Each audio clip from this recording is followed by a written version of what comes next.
The saloon doors swung open on that sweltering July afternoon in 1875, revealing Madeline Mitchell standing frozen at the threshold, her heart pounding against her ribcage as every eye in the Dusty Trail Saloon turned toward her.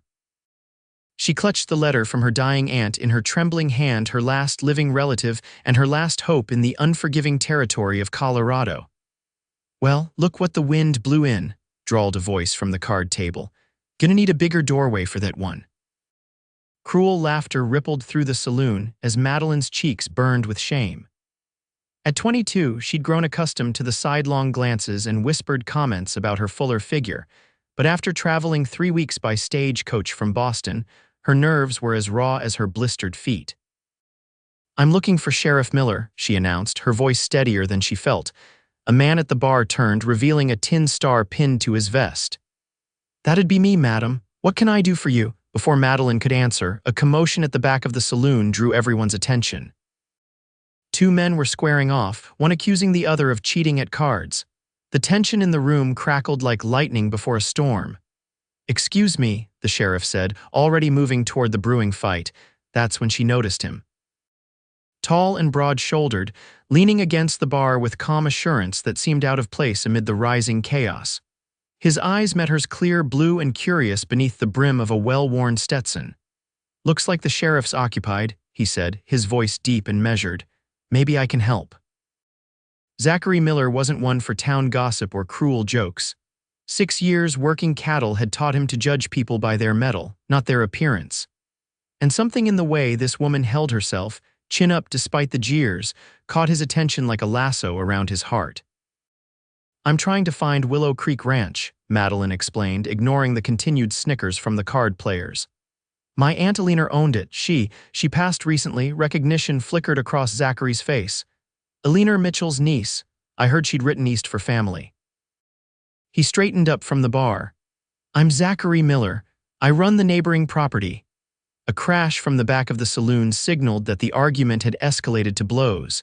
The sheriff was now struggling to separate the 2 men as bottles shattered and chairs toppled. "Let me get you out of here," Zachary said, guiding Madeline toward the door with a light touch on her elbow. "Town's not always this unwelcoming." Outside in the dusty main street of Copper Springs, Madeline took a deep breath of the mountain air. "Thank you, Mr. Miller." "Zach," he corrected with a smile that transformed his weathered face. "Everyone calls me Zach." Madeline couldn't help but notice the absence of pity or mockery in his eyes, just straightforward kindness that was more refreshing than cool water after her long journey. "I can take you out to Willow Creek," he offered. "My wagon's just down at Holloway's store. I was picking up supplies when I stopped for a drink." Madeline hesitated, studying him. In Boston, she'd learned caution around men whose initial courtesy often dissolved into cruel jokes once they'd had their fun. But something about Zachary Miller's steady gaze told her he was cut from different cloth. "That's very kind, but I wouldn't want to impose." "No imposition." "Willow Creek's on my way home." He tipped his hat slightly. "Besides, your aunt was a good neighbor. Least I can do is help her kin." As they walked toward the general store, Madeline felt the stares of townsfolk burning into her back. A woman outside the millinery whispered to her companion, and both laughed behind gloved hands. "Don't mind them," Zachary said quietly. "Small towns run on gossip like engines on coal. They'll find something new to chatter about by sundown." At Holloway's store, the proprietor's wife gave Madeline a once-over that lingered disapprovingly on her full waistline. "Alina's niece, are you? You'll have your work cut out keeping up that ranch. It's hard country for delicate types." "I'm stronger than I look," Madeline replied with a forced smile. "She'd have to be to haul all that weight around," muttered a man loitering by the seed bins, just loud enough to be heard. Zachary's jaw tightened. "My wagon's loaded, Miss Mitchell, shall we?" Outside, he helped her climb onto the wagon seat with gentle efficiency, ignoring the onlookers. As they pulled away from town, Madeline felt the tension in her shoulders begin to ease. "I'm sorry about that," Zachary said as they took the road that wound through pine-covered hills. "Folks here can be set in their ways." "I'm used to it," she replied, trying to sound matter-of-fact. "In Boston, ladies are expected to maintain certain proportions. I've never quite managed it." Zachary glanced at her, sunlight catching in his sandy hair. Seems to me Boston's loss is Colorado's gain then. The simple comment, delivered without a hint of mockery, warmed Madeline more than the afternoon sun. For the first time since receiving news of her aunt's illness, she felt a flicker of hope that perhaps Colorado might eventually feel like home. The journey to Willow Creek took nearly 2 hours, giving Madeline time to appreciate the majestic landscape of soaring mountains and valleys dotted with wildflowers. Zachary pointed out landmarks and shared stories about the area that made the miles pass quickly. "Your aunt was quite a woman," he said as they forded a shallow creek. "Came out here when most women wouldn't dream of running a ranch alone, built Willow Creek up from nearly nothing after your uncle passed." "I never met her," Madeline admitted. "My father, her brother, had a falling out with her years ago. I only knew her through letters these past 2 years." "What brings you all the way from Boston, if you don't mind my asking?" Madeline hesitated, then decided honesty was the best approach. "I was a schoolteacher there. But after my parents died in a fire last year, I found myself unwelcome in the home I'd grown up in. My father's business partner made it clear that my presence was uncomfortable."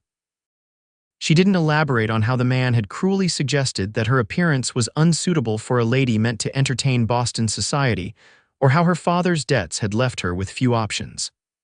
"Alina wrote that I could make a fresh start here. I arrived too late to see her, but the lawyer in town confirmed that she left Willow Creek to me." Zachary nodded thoughtfully. "It's good land, small for these parts, but the water rights are solid and the cattle are quality stock." When they finally crested a ridge, Willow Creek Ranch came into view below a modest homestead with a small barn and corral nestled in a valley where a silver ribbon of water wound through green pastures. A stand of willows marked the creek that gave the ranch its name. "It's beautiful," Madeline breathed. "It's hard work," Zachary cautioned. "But if you've got half your aunt's determination, you'll manage." The wagon rolled into the yard where chickens scattered and a border collie rushed out barking. A weathered man in his 60s emerged from the barn. "Miss Mitchell," he called. "Frank Chambers, I worked for your aunt, been keeping things running since she passed." Madeline climbed down with Zachary's assistance. "Thank you, Mr. Chambers, I appreciate your dedication." Frank eyed her doubtfully. "No offense, madam, but ranching ain't ladies' work, especially for city-bred ones. Your aunt was different tough as boot leather." "I'm a quick learner," Madeline said, squaring her shoulders. Frank exchanged a glance with Zachary that spoke volumes about his skepticism. "I'll show you around then." The tour revealed a property that was modest but well-maintained.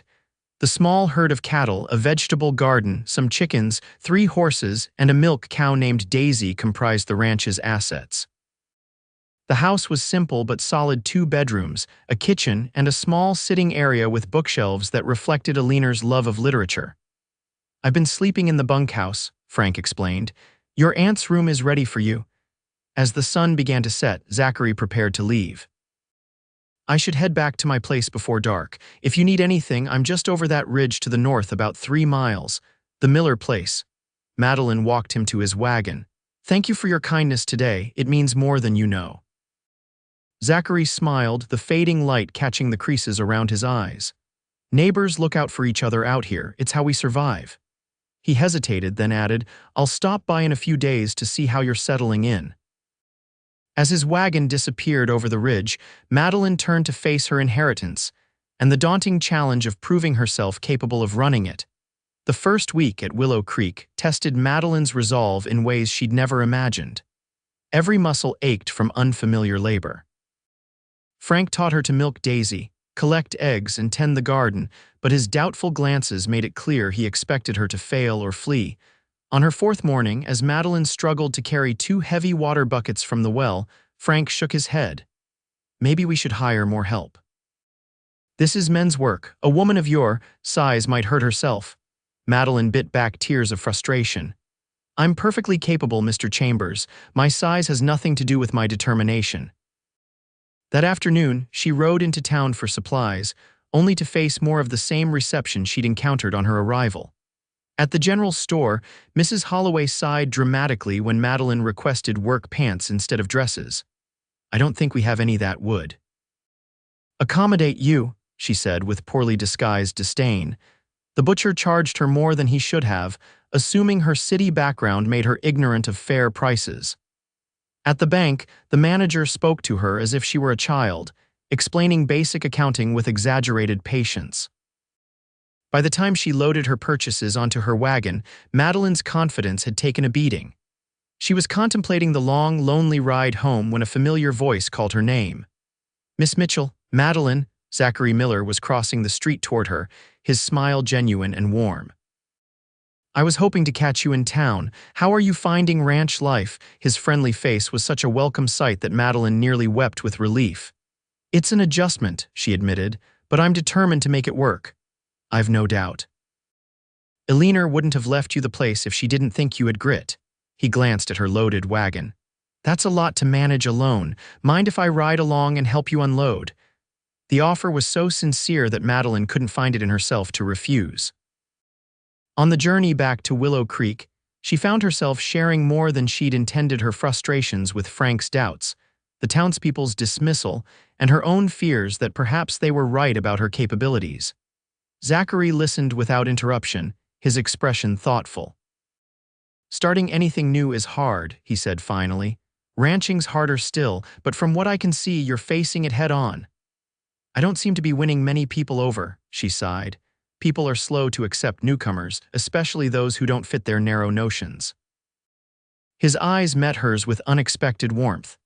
"But those notions say more about them than about you." At Willow Creek, Zachary insisted on helping unload the supplies and even stayed to repair a broken hinge on the chicken coop, a task Frank had been postponing for days. When he finally prepared to leave, the sun was setting in a spectacular display of orange and crimson. "Beautiful, isn't it?" Madeline said, gazing at the horizon. "Yes," Zachary agreed, though when she turned, she found him looking at her instead of the sunset. The intensity in his gaze made her heart skip a beat. "Would you consider joining me for supper tomorrow?" he asked suddenly. "At my place, nothing fancy, but I make a decent venison stew." Surprised by the invitation, Madeline hesitated. "Are you sure?" "I mean, I appreciate your help as a neighbor, but you don't have to. I'm asking because I enjoy your company," he interrupted gently. "Because talking with you is the highlight of my week." The simple honesty of his words touched Madeline deeply. "Then yes, I'd be delighted." After Zachary left, Frank approached from the barn, his expression unreadable. "Miller's a good man," he said gruffly, "one of the best in these parts." "He seems kind," Madeline agreed cautiously. "Kind, yes, but not soft." Frank's weathered face creased in what might have been a smile. "Tomorrow I'll show you how to mend fence. Figure if you're staying, you ought to know." It was the first time he'd spoken to her with something approaching respect, and Madeline recognized it as the olive branch it was. "I'd appreciate that, Mr. Chambers." The next evening, Madeline arrived at the Miller Ranch with butterflies in her stomach. Zachary's property was larger than Willow Creek, with a two-story house that spoke of years of careful improvement. He greeted her at the door with a warmth that instantly put her at ease.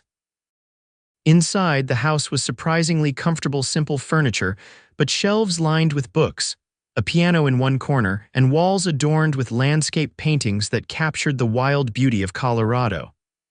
"My mother was the artist," Zachary explained, following her gaze. "She died 10 years ago, but I keep her work up to remember her by." "They're beautiful," Madeline said sincerely. She captured the light perfectly. Dinner was indeed venison stew, accompanied by fresh bread and wild berry preserves. Zachary proved to be an engaging host, sharing stories of his childhood in Colorado and his years working on cattle drives before settling on his family's ranch. "What about you?" he asked as they lingered over coffee. "What was life like in Boston?" Madeline found herself opening up about her years teaching at a girls' school, her love of literature, and eventually the painful aftermath of her parents' deaths. "My father's partner made it quite clear that a woman of my proportions was an embarrassment," she admitted, the old hurt surfacing despite her efforts to sound matter-of-fact. "He suggested I might find a position in a rural school where my appearance wouldn't reflect poorly on his social standing." Zachary's expression darkened. "The man sounds like a fool." "He reflected the attitudes of Boston society," Madeline said with a shrug that didn't entirely hide her pain. "I've never been what they consider ideal." "Then their ideal is flawed." Zachary's voice was firm. Out here, we value substance over appearance, strength of character, determination. His gaze held hers. You have those qualities in abundance, Madeline. The conviction in his words warmed her from within. For the first time in years, Madeline felt truly seen not as a disappointment or an oddity, but as a woman of worth. When it came time for her to leave, Zachary walked her to her wagon. Under the vast canopy of stars, he helped her up to the seat, his hands strong and sure at her waist. I'd like to call on you properly, he said, still holding her gaze. If you'd permit it. Madeline's heart fluttered. I'd like that very much. Over the following weeks, Madeline found her rhythm at Willow Creek. Her body grew stronger, more accustomed to the physical demands of ranch life. Frank's initial skepticism gradually transformed into gruff respect as she proved herself willing to tackle any task, no matter how challenging. Zachary called regularly, sometimes helping with ranch work, other times simply bringing small gifts, a book he thought she'd enjoy, wildflowers he'd gathered, or fresh venison after a hunting trip. Their conversations flowed easily, revealing a shared love of literature, similar values, and complementary perspectives that made even disagreements interesting rather than divisive. On a warm Sunday in late August, Zachary invited Madeline for a picnic by the river that bordered both their properties. As they sat beneath a cottonwood tree, watching the water sparkle in the sunlight, Madeline realized she'd found more happiness in these few weeks than in years of life in Boston. "Penny for your thoughts," Zachary said, noticing her contemplative expression. "I was just thinking how quickly this place has become home," she admitted. Despite the rocky start, Zachary nodded, absently running his fingers through the grass beside their blanket. "Speaking of the rocky start, there's a harvest dance in town next weekend. Would you consider going with me?" Madeline tensed. Her experiences in town had improved only marginally since her arrival. While some folks had become more civil, others still made their disdain obvious. "I'm not sure that's wise. The last thing you need is to be associated with the object of town ridicule." "Is that what you think?" Zachary's voice was quiet but intense. "That I care what those small-minded gossips think? You have to live here." "Your reputation, my reputation, is as a man who knows his own mind." He took her hand, his calloused fingers entwining with hers. "Madeline, I'm not asking to be polite or out of neighborly duty. I'm asking because there's nowhere I'd rather be than by your side." The sincerity in his blue eyes made her breath catch. "Even if people talk, let them talk."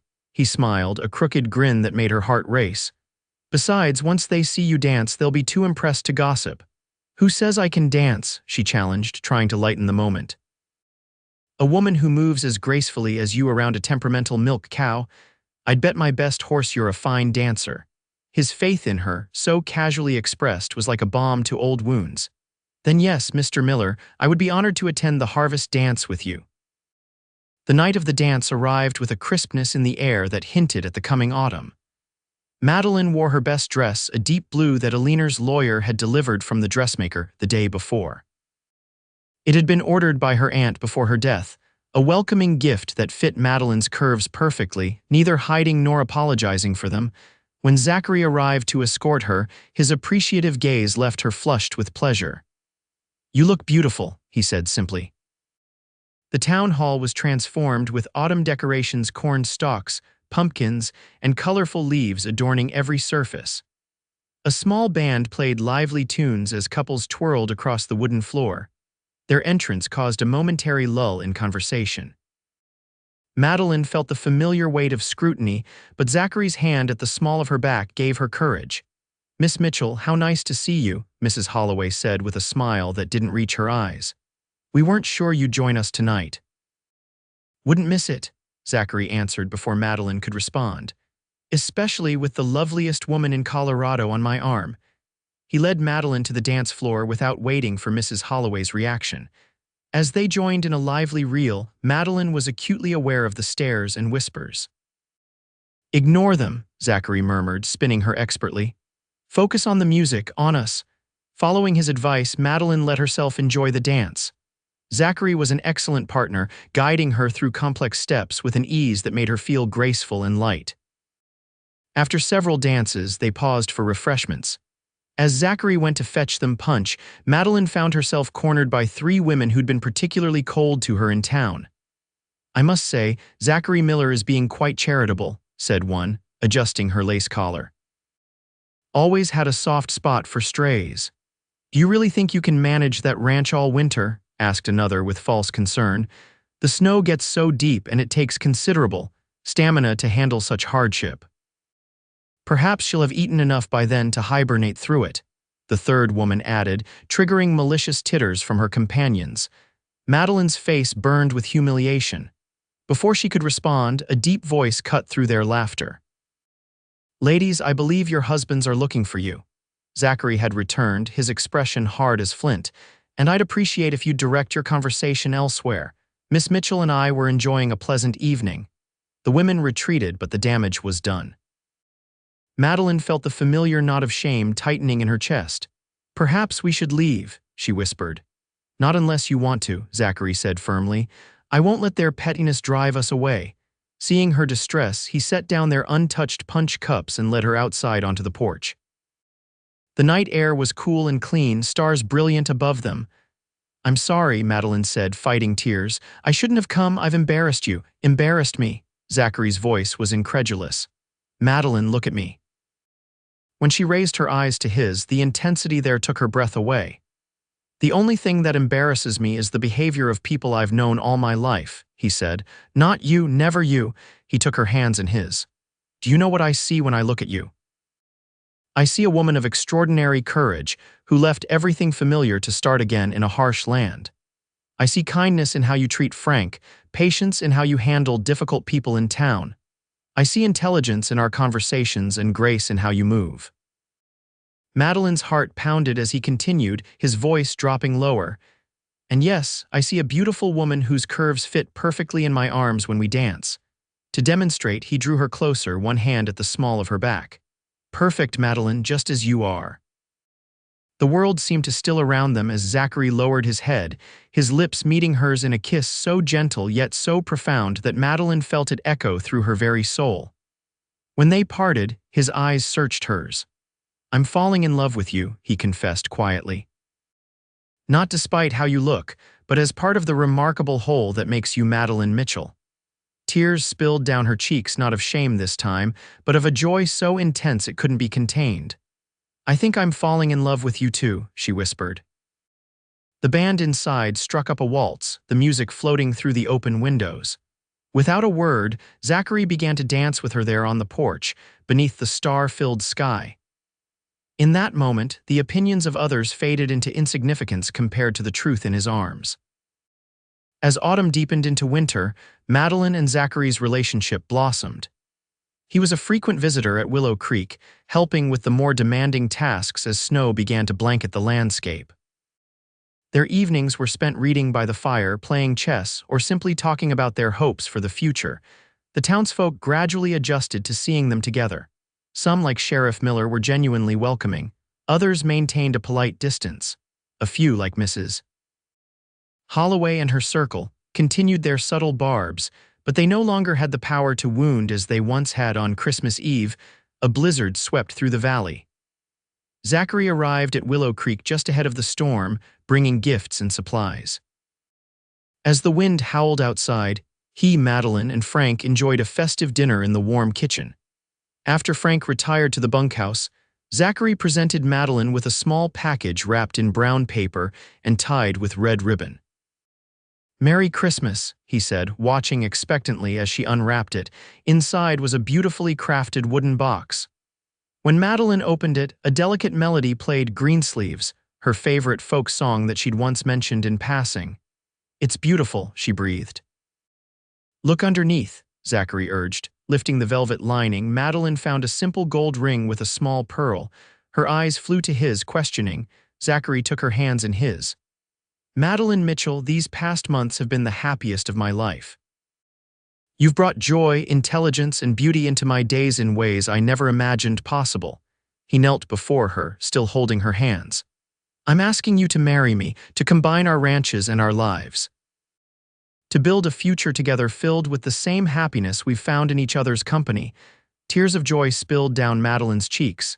"Yes," she whispered. Yes, with all my heart. Their wedding in April was a community affair held in the town's small church. To Madeline's surprise, many of the same people who had once mocked her now offered congratulations. Mrs. Holloway herself contributed a wedding cake, perhaps as a peace offering. Frank Chambers stood as Madeline's witness, his weathered face softening with genuine happiness for the woman he'd come to respect deeply. Sheriff Miller served as best man for his cousin Zachary, adding a touch of official dignity to the proceedings. As Madeline walked down the aisle in a cream-colored dress that celebrated rather than concealed her curves, she saw only Zachary waiting for her, his eyes filled with love and pride. The past hurts and insecurities that had followed her from Boston seemed to fall away with each step toward her future. Their vows, spoken clearly before friends and neighbors, were promises not just of love but of partnership, respect, and acceptance, values they had demonstrated to each other from their very first meeting. "I take you as you are," Zachary said, his voice steady and sure. "Perfect for me in every way." The combined Miller ranch thrived under their joint stewardship. Frank Chambers stayed on, becoming something of a surrogate father to them both. Within a year, their joy multiplied with the news that Madeline was expecting their first child. On a warm summer evening 5 years after that fateful day when Madeline first arrived in Copper Springs, she sat on the porch of their expanded home, watching Zachary play with their 3-year-old daughter Emma and infant son James. The sound of their laughter floated across the property that had become the most successful cattle operation in the county. Mrs. Holloway, now a frequent visitor and unlikely friend, settled beside her with a glass of lemonade. "I was wrong about you," she admitted, not for the first time. "You've brought more to this community than just Eastern education." Madeline smiled, watching her husband lift Emma high in the air, the little girl's delighted squeals punctuating the peaceful evening. "I found what I needed here," she said simply. "Acceptance, purpose, love." Later that night, as they prepared for bed, Zachary wrapped his arms around Madeline from behind, resting his chin on her shoulder as they looked out at the moonlit landscape of their ranch. "Any regrets?" he asked quietly. "About leaving Boston, coming to this wild country?" Madeline turned in his embrace, meeting his gaze with the confidence of a woman who knew her worth. "Not one," she answered truthfully.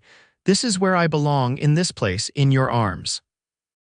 As his lips met hers, Madeline knew with absolute certainty that she had found her perfect home not despite who she was, but because of it.